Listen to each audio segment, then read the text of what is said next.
Hi, everybody. Welcome to our webinar today, where we'll be launching the 2023 Development Survey. I'll introduce Gazel very shortly. He's going to be talking us through the main findings of the survey, but just a little bit of an insight into how our webinars work in case you haven't taken part in one of these before. My name's Steve Ishwood. I'm Joint CEO of the ISE, and I'm responsible for market knowledge, insights, etc. We've got this, so this is using the webinar platform on Zoom because we had nearly 300 people sign up. So we won't get all your images on screen, but actually we have got the Q&A and the chat open for you. So if you've tuned into an ISE event online before, you know we like to make it as interactive as possible.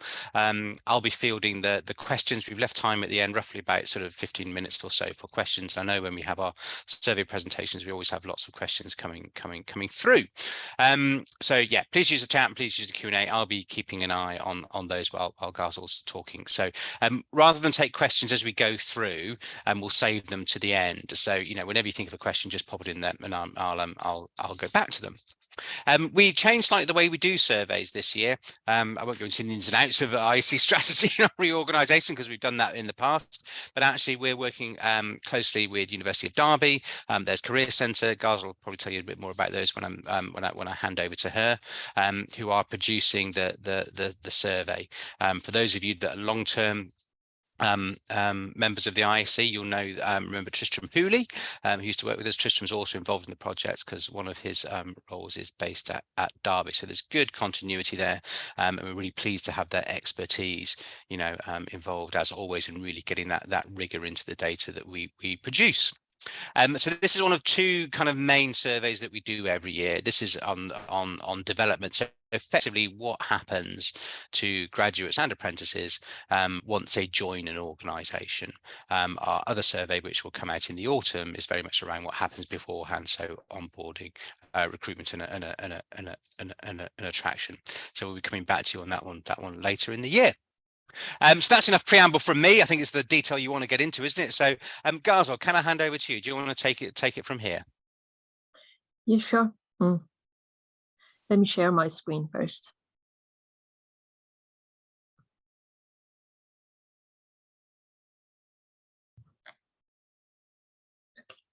Hello, everyone. Thank you for taking the time to attend this session.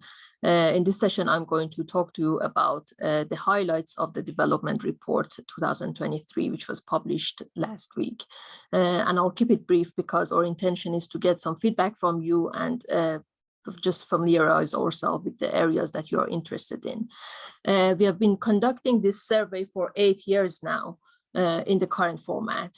And our aim is to always keep it as consistent as possible. So some of the main areas and the structure of it remains the same to make it possible for us to make some comparisons and to follow the trends and see the differences. But at the same time, we try to expand the scope of the survey by including all the areas that are new to the field and basically trends every year. I'm unable to change the slides, Stephen. Okay. This year, the survey was more interesting to us than before, mainly because we are going to deal with some of the contextual elements of the development program. It's the first year that we can hopefully comfortably say that the pandemic is starting to be behind us and we don't have to deal with it anymore. But some of the aftermath of it, which is the cost of living crisis and the threat of a recession, are some of the elements that are going to have impact on the way that we are looking at the development program. On a more positive side, we have the impact of remote working and the way that it is changing the requirements for the development programs, and more focus on diversity and inclusion, as well as mental health for early career hires. These were the areas that we tried to look at in our survey this year. So their survey was open from 9th of January till 7th of February. 2023.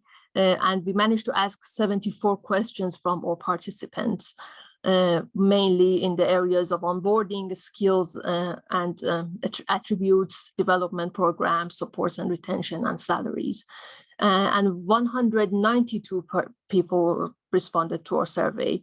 After cleaning the data, we had 162 respondents that we managed to analyze their data. As you can see here, the biggest sector in our sample was finance and professional services.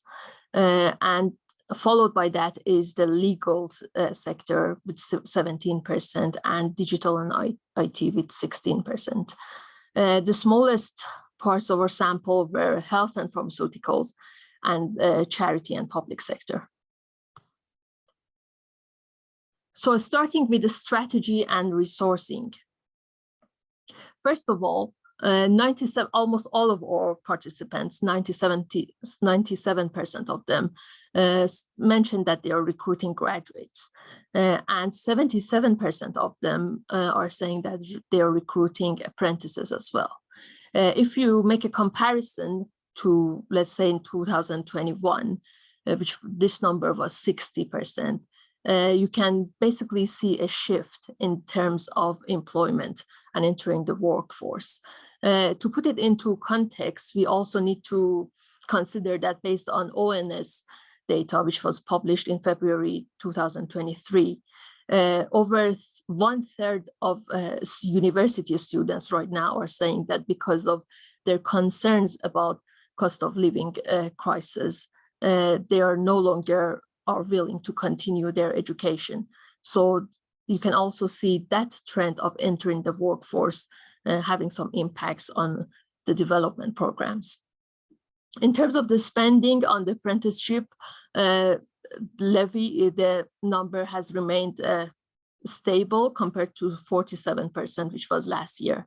The number is 45% this year. And as you can see, most organizations are still unable to spend all of their levy money. And the hybrid working was the biggest trend in terms of it becoming the new normal, with most graduates and apprentices working at home at least 1 or 2 days per week. So the variety that we see in terms of different sectors acting differently was very dominant in that section.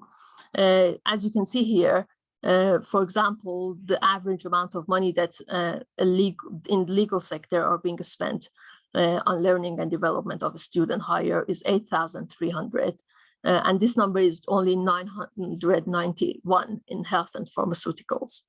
You can see that differences in also the development teams. The average of development teams are 11 members, but for a typical organization, you expect that it's just 4 people in the development team. So on average, you can say that for each one member of the development staff, we have 18 student hires. And on average, organizations are spending 2,500 on developing each hire. In terms of working from home and hybrid working, basically adopting the hybrid working model, the results were very clear, showing that the tendency is to encourage the new hires to work at least 1 or 2 days at home.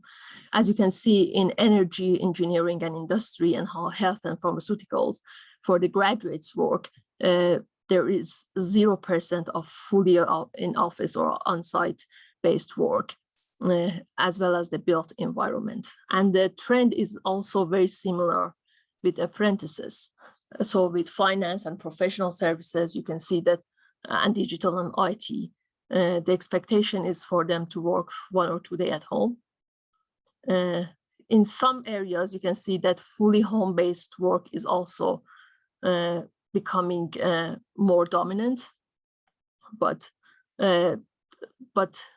In health and pharmaceutical, charity, and public sector, this number is 0.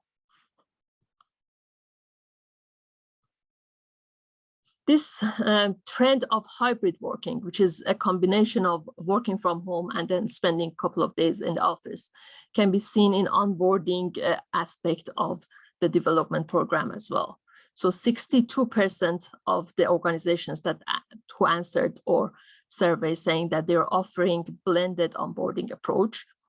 It's interesting to look at it from a specific aspect of face-to-face component of it. So as much as hybrid working and hybrid onboarding becoming very dominant, the employers still think that offering face-to-face onboarding activity is the most efficient way of onboarding the new hires. And the induction programs are generally lasting for 10 days, but a more typical number is basically 5 days.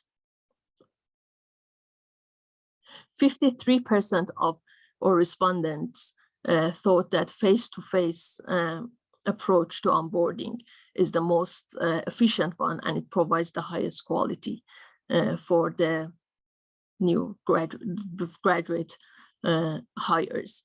And as you can see, only 3% of them think that the virtual or remote onboarding is the best way to approach this phase.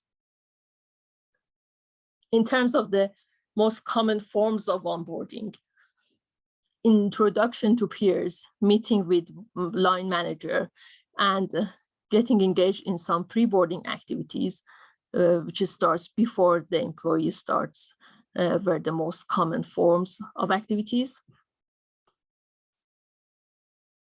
And as you can imagine, with the onboarding that happens remotely, you can have new challenges. So most organizations are saying that they are developing a separate and specific type of support system, with the peer support being the most dominant one, and also providing face-to-face or hybrid working option to the new hires in order to try to address the issues that can happen as results of remote onboarding. Unfortunately, in this specific case, mental health support and regular contact were the ones with the least popularity among the organizations and employers in order to provide some support for their new hires.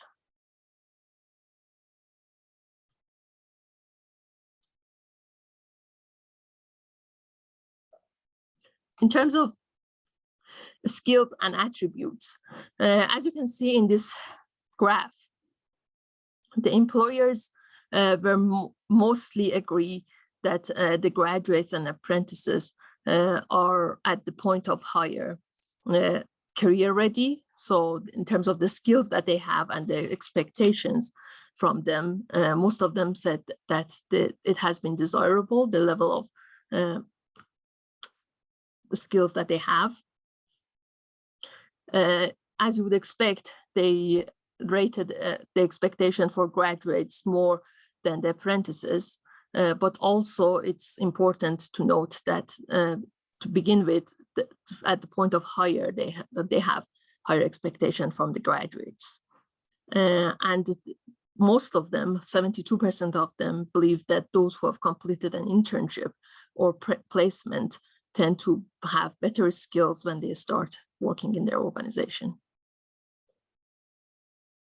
What they are very concerned with is different between apprentices and graduates.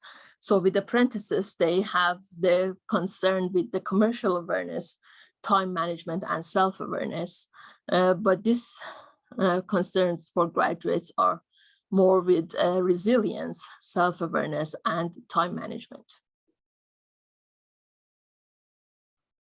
In terms of development programs and the type of support that they are providing for the new hires, you can see that there has been a shift towards the hybrid and face-to-face form of development programs. 66% are now saying that they're planning to increase their in-person development activities. The most popular activities are engagement with senior leaders in the organization, as well as mentoring, online learning, and some volunteering. Outdoor learning, external secondments, and experiential learnings are the ones with a lower level of popularity among the employers. In terms of the skills that they are focusing on in their development programs, for the graduates, the main key skills are teamwork skills, diversity and inclusion awareness, and resilience. And for apprentices, with a little bit of difference, is teamwork skills, interpersonal skills, self-motivation, and diversity and inclusion awareness. The length and the intensity of the development programs are, as you would expect, different in different sectors.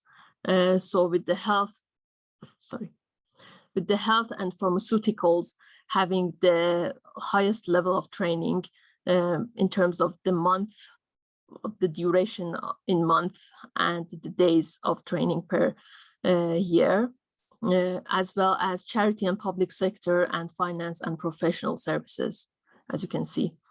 But we would say that the average duration of apprentice development program is 31 months. The retention and support, the type of the number that we are getting is that on average, organizations retain 61% of their apprentices and 56% of their graduates after 5 years. As you can see, the sudden drop is after between 3 years and 5 years, and the trends are very similar in graduates and apprentices, with graduates tending to living more, with 61% of them staying in the organization after 61% of the apprentices staying in the organization after 5 years, and 56% of graduates. This downward trend is also very obvious in our data from 2011. So as you can see here, we can see how it started from 80%, the proportion of the cohort retained at the 3 years, it's decreasing to 70% now. And when we asked the employers about the reasons why their new hires move on, the main reason they're saying that 62% of them are saying that they are generally moving to a similar role in a different company. And 39% of them are saying that they are moving to a different sector or occupation. 40% of them mentioned dissatisfaction with pay being the reason for leaving the organization. And the most interesting part for us was that only 3% of the staff are now leaving their role because of the location. And this is compared to 40% last year. So it seems that providing flexibility with hybrid working is having a big impact on the decisions that they're making based on the location of their organization. One of the most significant trends in graduate development program in 2023 is the greater focus on diversity and inclusion. So most companies right now are recognizing the importance of having an inclusive workplace. And they're basically making active efforts to try to incorporate that in their development program and make it more diverse and inclusive. When we ask them about capturing the diversity information during the induction, 40% of them said that they captured this data. Unfortunately, that number decreased to 30% as basically monitoring the data for their longer term progression. In terms of specific diversity strands, when it comes to retention, they said that it's more difficult. 60% of our employers said that it's more difficult to retain Black heritage hires, And 9% of them said that with Asian hires, it's difficult to retain them. And this number was 8% for women. And it becomes concerning when 43% of the employers said that they generally don't track diversity data in relation to their retention.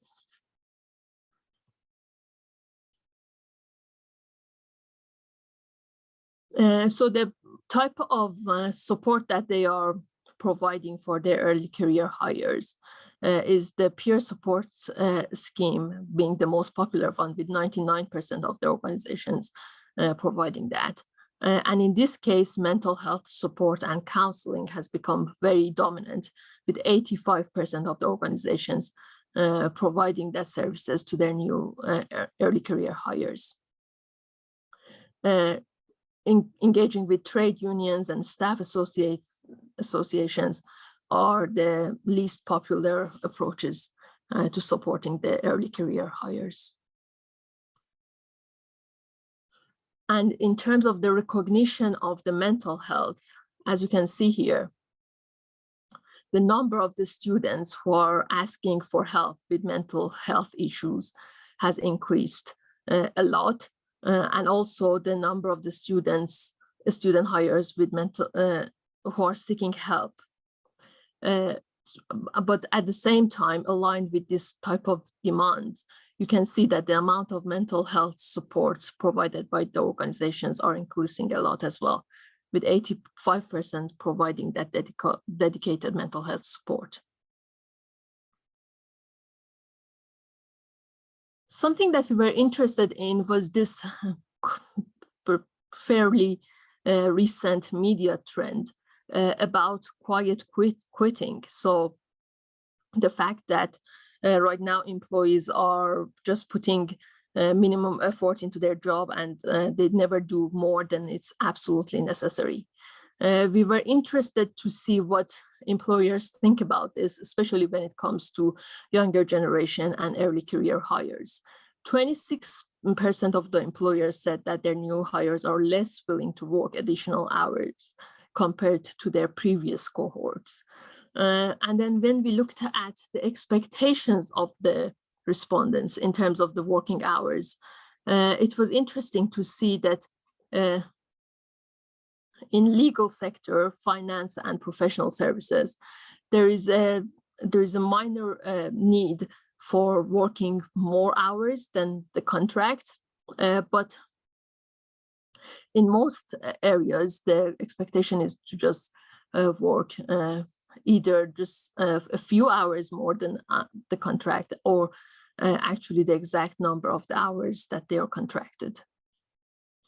With the finance and professional services and the legal sector, it would be interesting to look at the data in relationship to the salaries after 3 years as well, to see whether there are some connections between this expectation and the fact that the salary suddenly increases a lot as a result of working more hours. So in terms of the support system that they are coming up with for the retention and progression of their early career hires, 90% of their respondents said that they don't have any retention and progression support system. But more than half of them, they said that they're tracking the progression of the alumni during their programs, and 47% of them said that they are providing ongoing support after they have completed their program or apprenticeship. And 40% of them said that they are able to identify the high-performing hires and future leaders during their initial training. And finally, salaries. As you would expect, the increase in salaries, both at the point of hire and after 3 years, can be seen for graduates and apprentices from 28,560 in 2022 to 30,900 in 2023 at point of hire for graduates. And in apprentices, the point of hire salary in 2022 was 18,475, and now it's increased to 19,725. After 3 years, the salary increase for the graduates are the most significant in legal sector with 129% increase. And the smallest increase can be seen in the charity and public sector, which is only 25%. For the apprentices in digital and IT sector, they have a 108% increase. And the smaller salary increase is in finance and professional services with only 38%. In response to cost of living crisis, you can see that 47% of the employers said that they've increased the salary to try to cope with this issue. And 40% of them are providing financial and budgeting advice to the new hires. 35% said that they are providing vouchers and discount scheme for their employees, and 31% of them offered one-off payment. 23% of them said that they are not providing any specific support because of the cost of living crisis. So to conclude, you can say that in 2023, we can see that the ISE members are continuing to commit to the development of their early career hires. We saw an increase in face-to-face development activities across the organizations. Hybrid working is the most common approach in the workplace, both in onboarding and during the development programs. And the wider issues experienced by early career hires, such as mental health and focus on diversity and inclusion, were the general themes that we identified in our data. We can say that the changing needs and expectations of the new graduates and the evolving nature of the workplace was something that we identified as results of analyzing this data, and it can help us to improve our survey and try to incorporate some of these trends in our next rounds of the surveys again.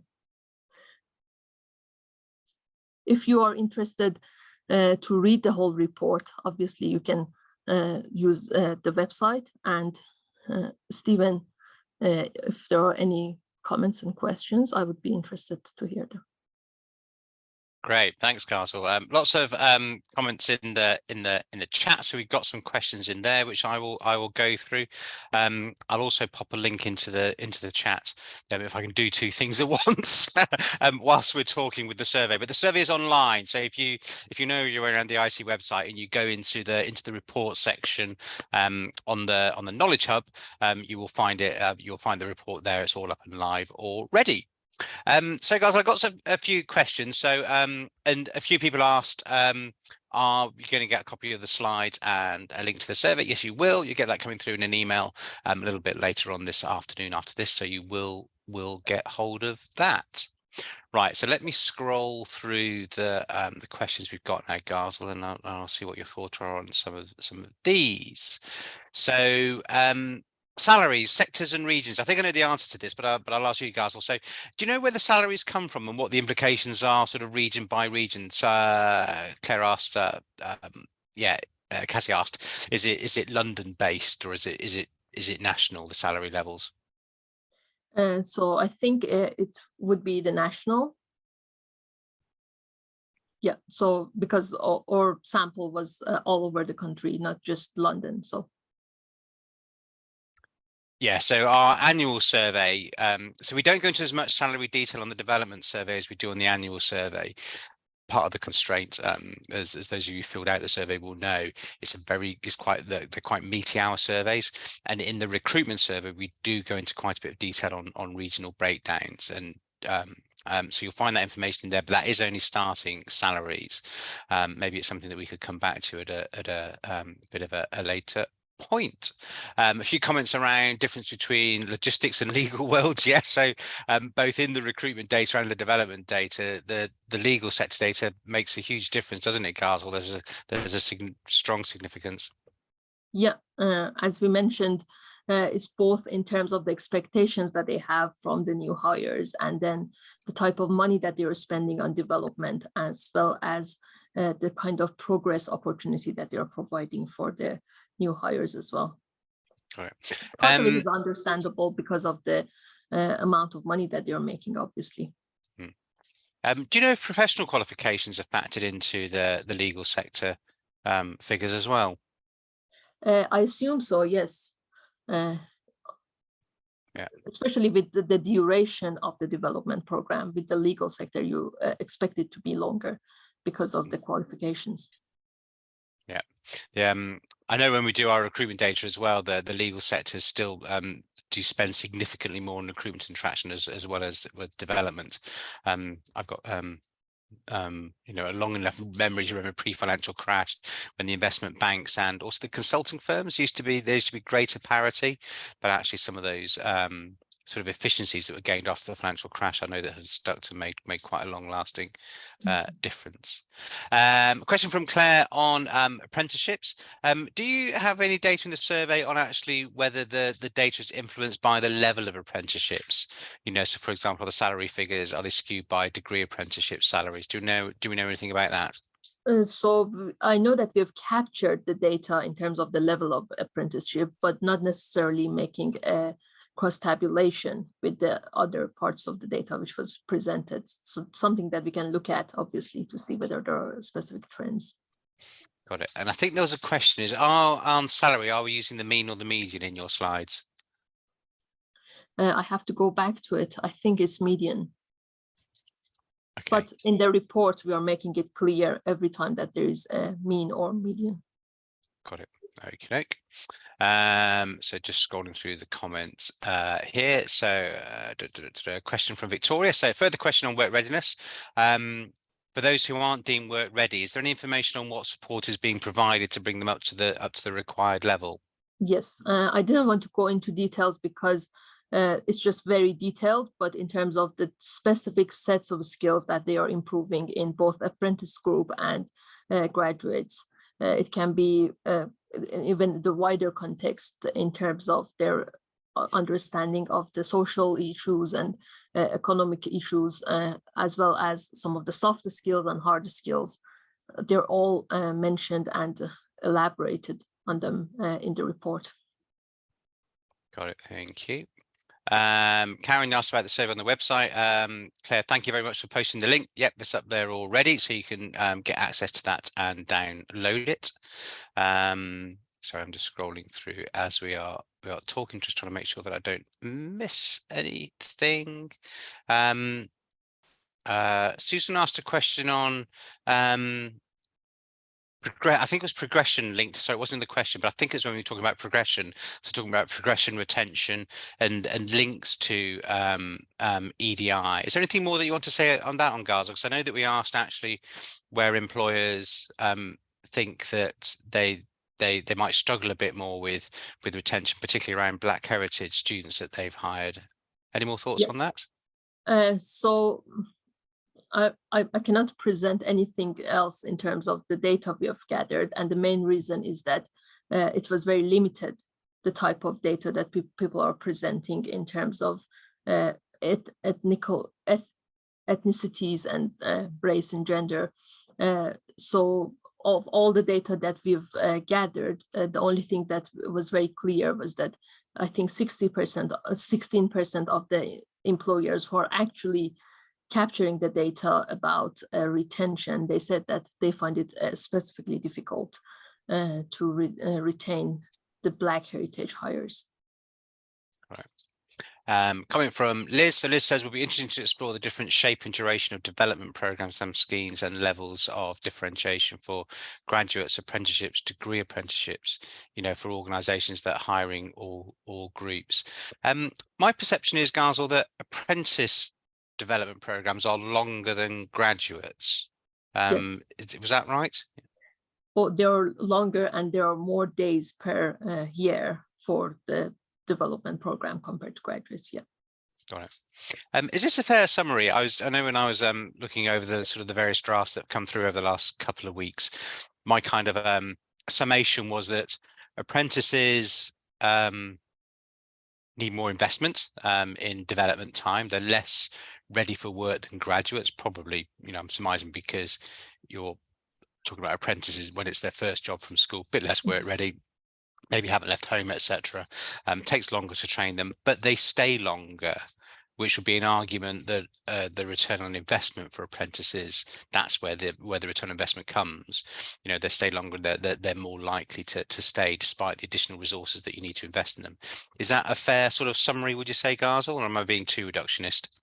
No, that is actually true. Yeah, and we noticed a 10% difference after 5 years in terms of the retention. And as you mentioned, obviously the investment is going to be higher and it's going to be for longer. But maybe the overall goal of the company would be to invest on them more because they tend to stay in the organization for longer. Got it. Katie asked a question around internships and placements, etc. That data's in the annual recruitment survey. So if you go to the link where the development survey, actually it's in the same area of the website. So if you go to the 2022 recruitment survey, which came out in the autumn, that has all the data on internships and placements, etc., and how many of those are being offered. The short answer is very much back to pre-pandemic levels now. Question from Robert saying, just could you go back over the quiet quitting data? Was that just employer expectations of staff? What about their experiences of quiet quitting in reality? So if you talk a bit more about that. So yes, this was just basically a start for us to start to have a look at this type of data trends and expectations.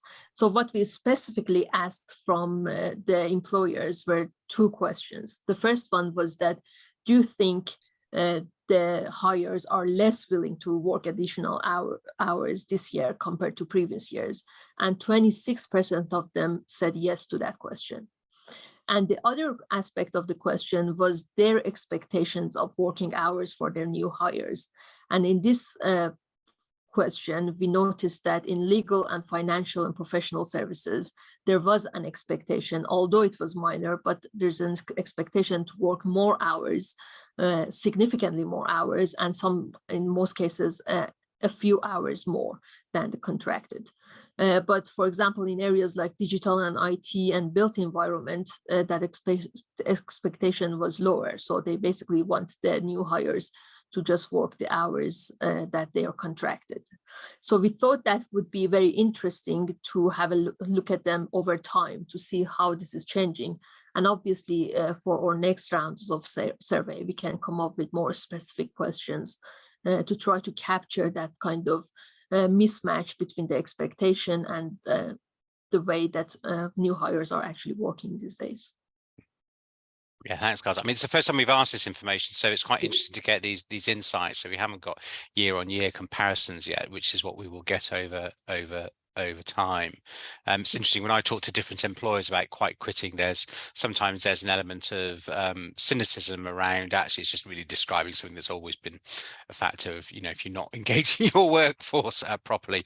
But interestingly, I'm talking to some employers, again, I think there's something subtle going on that is maybe not as exaggerated by the headlines, but it's actually, yes, expectations of work, just quite the level people are prepared to go that maybe compared to people in some of these organizations who are going back to their experiences of the 80s and 90s. So I definitely think there's more that we can do that. So Bella's talked about size and structure of the teams. Yep, looking to the report goes into a bit more detail by sector. Again, I know I keep referencing the recruitment report, but you go into that report as well. That talks about team size also by sector as well. I think there's less variability in development teams, and also development teams actually structures can be a little bit tricky to measure, can't they, Gazel? Because sometimes development sits within a learning and development function where people cover a range of activities, not just graduates, where recruitment teams tend to be a bit specialized. That's very true. And also when we talk about the different types of development programs, obviously it requires different resourcing as well. So that's kind of explaining why we have this such a range of variety. Yeah. Question from Bradley. Question: days of training per year. Does this include time for qualifications, or is that captured separately? I know we talked about this a few minutes ago. I can't remember. Do we capture it? Do we go into any more granular detail on actually how much time is given to different elements of training in the report? Yeah, I don't think that we are specifically looking at qualifications data, Yeah, but maybe we have some. considered this kind of differences because of that. Definitely. A question from Lucy. So Lucy says, more interested in detail on hybrid working and how that's presented to candidates, how much flexibility is offered. That's an interesting point, actually, whether candidates are told these are the hours you've got to do, or whether actually people can choose whether they come into the office or not, whether that's company-wide, team mandate. I hear so many different practices when I ask around the piece around what people are asked to do, different expectations amongst different industries. Any more thoughts on that, Gazel, in terms of what we found out on that data? So I think it's, again, this was a start for us because we can see that this trend is emerging, but with a very wide range of practices. And as we can get some updates from obviously the employers, then it will become easier for us to use this information to inform the next round of surveys. We can go into details about the specific aspects of working, remote working. And I think something that we are also very interested in is the type of mental health support that they are providing to the new hires, which is going to be a very significant part of the support when the remote working is becoming a new normal. Yeah, definitely. That's a phrase. It's a piece of activity we're going to come back to and explore quite a bit more, because there's such a huge variety of practice out there. So it feels like we haven't sort of reached a settlement of what the what the normal is. And of course, maybe something we can also ask in the future is, I was talking about this yesterday when I was at an event. Of course, older workers, shall we say, actually are more likely to have a larger property, more space to work. Whereas if you are a recent graduate or somebody leaving school, you might still be at home or living in digs, where actually the whole space environment is very different. As well as actually needing all that kind of desk interactivity. So maybe some of the generation stuff is we can come back to as well. Definitely very interesting. Yeah. Cool. Okay. All right. I think that's on the question. So I hope I've gone through what everybody asked. If I've missed anything, apologies. Please do ping me a note. Thank you, Gazel, for you and your team's work on this. So I've just seen a comment come into the box there saying, interesting here to hear this. James made a comment here, feedback from graduates this week that overwhelmingly they would prefer to be in the office. That's what I hear as well. It's it's about getting into working culture, particularly if you've been through the pandemic and you weren't able to do things like placements, etc. Yes, if you've got any questions for the research team, please do drop me a note, and we'll answer those. Obviously, there's a mountain of data buried in spreadsheets, so if we can find out that information, we will. We'll be putting this data onto the data dashboard as well, so you can manipulate it. Please do dive into the report that you can get online. The other thing to mention actually is we should have been doing this presentation and survey launch as part of our development conference, which was due to run today. But there were train strikes called, which have since been cancelled, but far too late for us to change our plans. So we've moved that development conference to the 5th of July. So all the subjects we've been talking around here, what goes into development programs, issues like mental health, how to support people at work and through work, we'll be going into that in a lot more detail with some really interesting keynotes and case studies. So 5th of July. Please book your ticket for that. It'll be face to face in central London. And then of course the recruitment conference coming up. That's 12th and 13th of June. So we actually flipped it round this year. We're doing recruitment before development. It's normally the other way around. So again, we'll be doing all things recruitment and attraction, but also we touched on some of the development agenda on that program as well as doing our awards. So it'd be great to see you at those. Thanks very much, everybody. Great to see you all. Thank you again, Ghazal, for your time and Thank you very effort. much. Thanks. As I said, any questions, please do drop them through. Thank Cheers. you.